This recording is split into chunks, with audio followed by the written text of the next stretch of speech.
The moment the cameras roll, the atmosphere feels heavier than usual. This isn't just another studio discussion or another routine media exchange. There is tension in the air, the kind you can almost hear buzzing beneath the polished lights and professional smiles.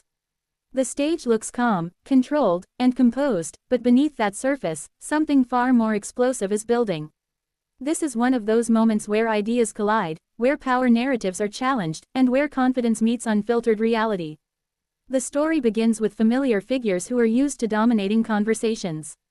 Media veterans, financial titans, personalities who have built careers on authority, confidence, and commanding presence.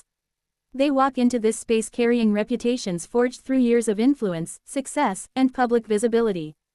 Their arguments are sharp, well-rehearsed, and delivered with the ease of people who expect to be heard and respected.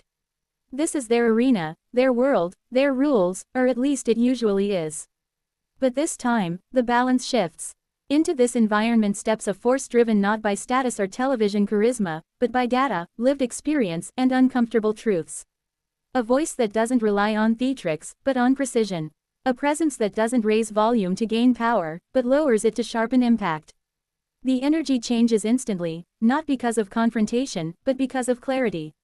The kind of clarity that slices through noise and exposes the structure underneath. As the narrative unfolds, the polished myths of modern success begin to crack. The idea that wealth automatically equates to wisdom. The belief that billionaires are heroic job creators operating purely on merit. The comforting illusion that the system works equally for everyone willing to try hard enough. These ideas are presented not as villains, but as stories that have been repeated so often, they've become accepted as fact. Then comes the dismantling. Piece by piece, the foundation of these beliefs is examined. Not emotionally, not angrily, but methodically. Numbers appear like weapons. Statistics land with precision. Historical patterns emerge, revealing that what many consider personal triumph is often the result of structural advantage. Education systems, tax frameworks, inheritance, access to capital, and political influence are laid bare, stripped of romance and presented as they truly function. This is where the wow moments hit. Not because of shouting or chaos, but because of realization. The realization that the economy many defend is not neutral. That success is not distributed evenly. That the ladder to prosperity has missing rungs for millions, while others are handed elevators disguised as effort. Each insight lands heavier than the last, building momentum like a cinematic score rising toward a climax. The narrative challenges the idea of self-made success, not to diminish achievement, but to contextualize it. It highlights how modern capitalism rewards scale over fairness, extraction over contribution, and financial engineering over human impact. It reveals how stock buybacks inflate wealth without creating jobs, how wage stagnation quietly erodes the middle class, and how productivity soars while compensation barely moves. The energy intensifies as the story reframes what power really looks like. Power is no longer portrayed as money alone, but as the ability to shape rules.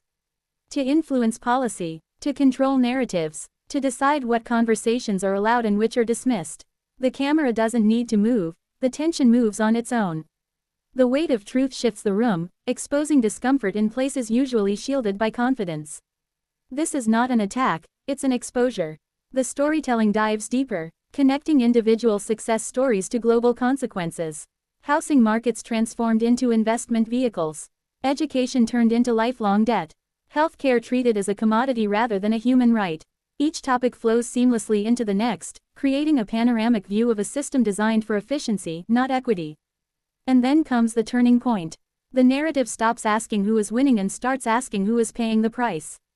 It highlights the generational divide, where younger populations work longer hours for diminishing returns.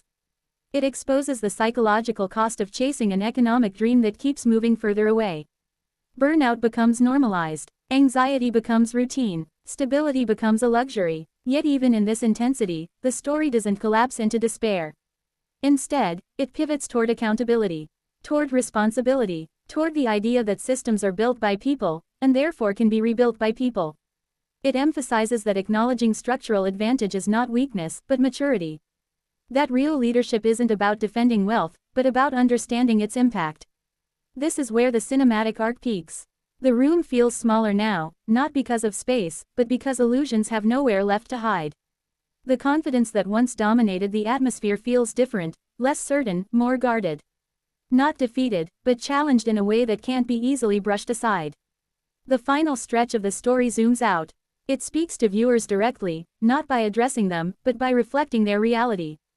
It connects personal struggle to systemic design. It validates the frustration of those who feel the game is rigged, not because they failed, but because the rules were never written for them. It reinforces that questioning power is not radical, it's necessary. As the narrative closes, one truth stands taller than the rest. This moment wasn't about winning an argument. It wasn't about humiliation or dominance. It was about disruption, about breaking the comfort of familiar talking points and replacing them with something sharper, heavier, and harder to ignore. The camera may eventually turn off. The studio lights may dim. The broadcast may end, but the impact doesn't, because moments like this linger. They spark conversations long after the clip ends. They force audiences to reconsider what they've been told about success, wealth, and value. They remind everyone watching that real power doesn't always shout, and real influence doesn't always wear a suit of confidence. Sometimes, the most explosive moments in media history happen not when voices rise, but when the truth finally does.